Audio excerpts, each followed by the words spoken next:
By the way, only because we're in London, I have to say this. I'm Kevin McCarthy with Horse and Hound. I had to do that. I mean, we're in London. You have to. My wife and I went to the bookstore like a couple of years ago. It's the greatest movie ever. That scene is so good. Well, first of all, on a serious note, personally, there's a great scene in the film. I don't want to give what happens away, but you're at a table crying after something has happened to a family member, I'll say. And Jacob comes down to you and kind of consoles you, and there's this great moment. And going back when I was a kid, the only time I ever saw my dad cry was when something like that had happened. And I think it's an interesting thing because you rarely see your parents cry. So I wanted to know, what do you think it is about parents that kind of that withhold those emotions, those particular raw elements from their children? I think, I don't know, it must be a natural instinct to sort of want to be strong and, you know, protect your kids. But yeah, I only saw my dad twice get emotional, and it wasn't, you know, it wasn't a lot of emotion, but it really does kind of rock you a little bit. Yeah. And for you as a mother, is it something like holding back like that element of like a raw cry? Because I've never seen my mom cry maybe like 3 times in my life, maybe. My mom, I've seen more. Mom. And as my mom gets older, sometimes it's more. You crying for your kids. Just daily.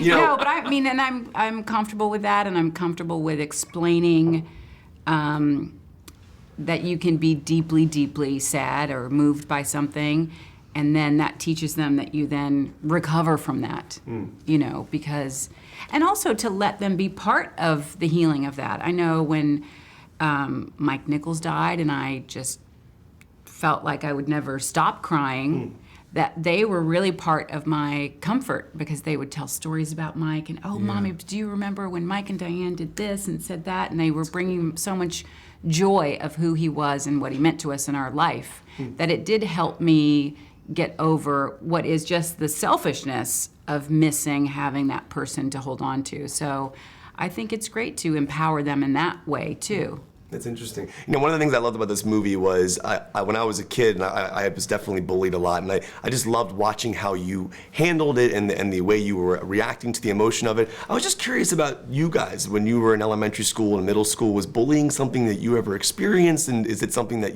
did doing this movie kind of bring that back at all in regards to the bullying you may have witnessed or have had on you? Yeah, even though I didn't really get bullied, it was easy to imagine that it could happen, and you're always a little bit, you know, nervous that wow, I hope nobody calls me out. Yeah, I think it's just, you know, part of growing up. Did you deal with bullying? I did, and I just laugh about it now. I'm Julia Roberts. Yeah. You know, and one of the things I love about this Checkmate. One of the things I love about the movie is when Jacob says you can tell a lot by someone's shoes. And I love those shots. I have my Chucks on, but I was wondering if we can compare shoes here, because in the scenes that we show your shoes, you're wearing this suit and sneakers in the movie. You have these awesome like cut shoes in the movie. I don't know what those were. I was very specific about my shoes in the movie, actually. Is that something that you think really does speak to someone's personality, the types of shoes that they wear? Well, it's funny because in movies you rarely get to see the shoes that you have spent hours, days, weeks even looking for your character. But I felt that with my character, because she's an artist and has moved away from her art as a creative practice, that you see it in details of shoes, details of jewelry. In what way? In that they're a little bit different. Instead of just a little slip-on clog or something, that like the leather shoes did have this cool little cutout. You had sneakers on with the suit, which sounds like, that's really, really cool. That was just comfort. Well, guys, they're wrapping me up. It was an honor talking to you. Thank you so much for the time today, and it's such an honor. Thank you so much. Sweet. No, Call your mother and tell her she's raised a fine young man. Thank you. First of all, nice to meet you both. I'm just from a filmmaking standpoint, I am very curious how the makeup worked and the prosthetics.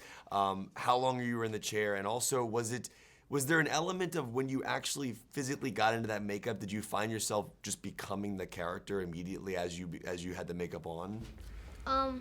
Definitely, when I did see myself in the mirror for the first time with the makeup on, it did help me feel more like Augie. Wow.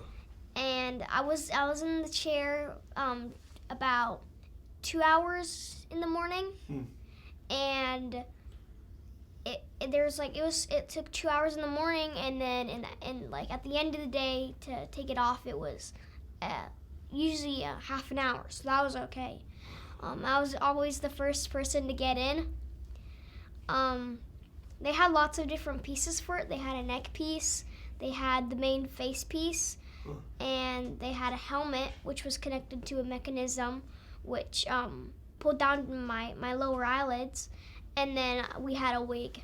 I was wondering how they did the Yeah. eyelid. That's interesting. That's, one of the things I love about this film is the different perspectives we see. We see your perspective, we see your perspective, we see all the different characters. And one of the moments for me was the moment when you're on stage. There's just a lot of emotion.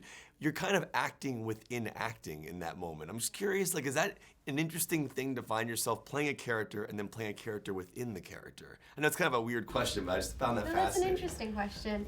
Yeah, it is a little bit weird because you're acting within acting, but I think I just had to put myself in our town for that moment and not as Via. And I've seen the play too, which helped, and so I've studied that monologue, and at that point you're just focusing on being in that play and not in the film that you're working on. That's interesting. Now, obviously, I know you're a huge Star Wars fan. Yeah.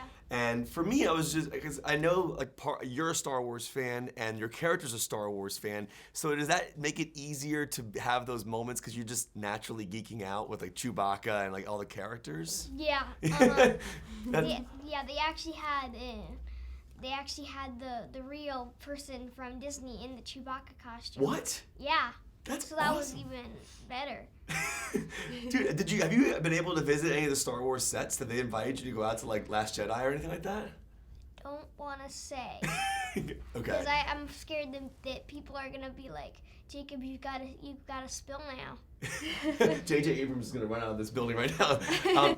One thing I love about this film, though, is that there's an emotional core to it, but there's a comedic element in the sense of, like, you're laughing, you're crying, but there's also, like, it's just a really real emotional film. And I'm wondering, at the end of the day, when you leave and go home, do you bring it with you? I mean, I'm wondering, like, is it hard to, like, shake the character and kind of go home and be yourself?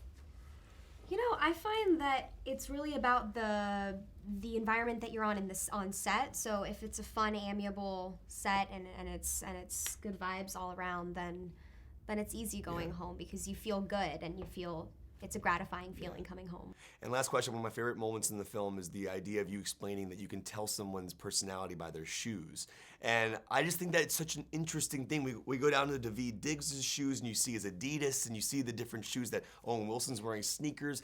Is that something that you've kind of incorporated now into your real life? Do you look at people's shoes differently now? Not really, because it's manners to look at someone in the eyes. That's true. But there and now, I'll notice shoes, but I'm not really like a big shoes person, so I don't really pay attention to shoes. No. Yeah, well, it's an awesome thing. And I'm going to look at shoes differently from now on because of this film. So thank you so much. It was an honor seeing you. Thank you so much for the interview. And thank you. Well, nice to meet you. I saw you, obviously, in Hamilton. You were phenomenal. I wanted to ask you about the difference between having a live audience reaction on a stage every night versus making a film where people kind of have to be quiet on set and you can't really gauge what they're reacting. Yeah, well, I mean, the great thing about this film and one of the great things about being a teacher too, about my specific role in this You're film, is talking that to you kids. do have an audience. Yeah. Actually, that's what teaching's like too. I was a teacher for many years also, so you actually were responding to an audience, but generally, it is different. It's about sort of shaping. You're shaping your performance in a vacuum, and it's a different kind of experiment. And it is also a lot about trusting a great director like Steven to sort of like take the ideas that you had in the moment and shape them into the story, right? You mentioned shaping their performance in the vacuum. Would you adjust your performance every night in Hamilton? Like if you noticed one thing was working? I mean, I know after a while it probably got like similar, but would you make changes on stage? Always. I mean, the audience is dictates Different. everything, you know. So you always were responding to your scene partners, and on stage, like the audience is a consistent scene partner who's different every night, and that causes you to make different choices, and also the other folks you're on stage with to make different choices. So now you're responding to different cues from them. It's all very different. And then in a film, it's about you're still dealing with the other people you're on stage with, but you're also reacting to where the camera is and where it is like a very different game. But the principles are the same. You're just trying to be honest and tell the story.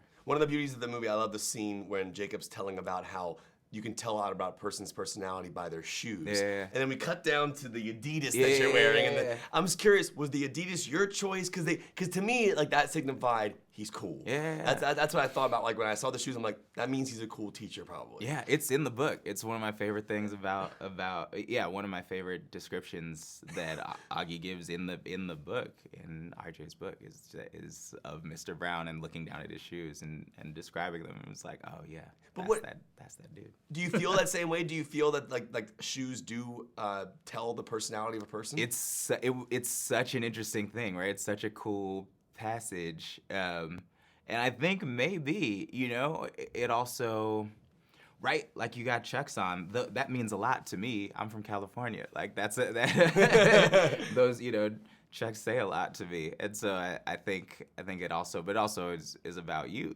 What do I read into your shoes? That's interesting. Now, obviously, you play this role. It's an amazing role. You have an amazing cast here. And I was just talking to Steven about this. He said that when they filmed the scene when Jacob first walks into the classroom, no one had seen his makeup yet. Yeah. And the kids' reaction, was that your first time seeing him as well? So that reaction is your genuine first reaction? That was my first time meeting Jacob Tremblay. Was that moment. I had never met him before. So they purposely kept him away until that scene? For that moment. Well, it was just because I happened to fly in that day, but I think the kids had met and hung out with him, just like out of makeup. At table reads, but out of makeup. So this was the first time anyone was reacting to his makeup, which was, a really smart move.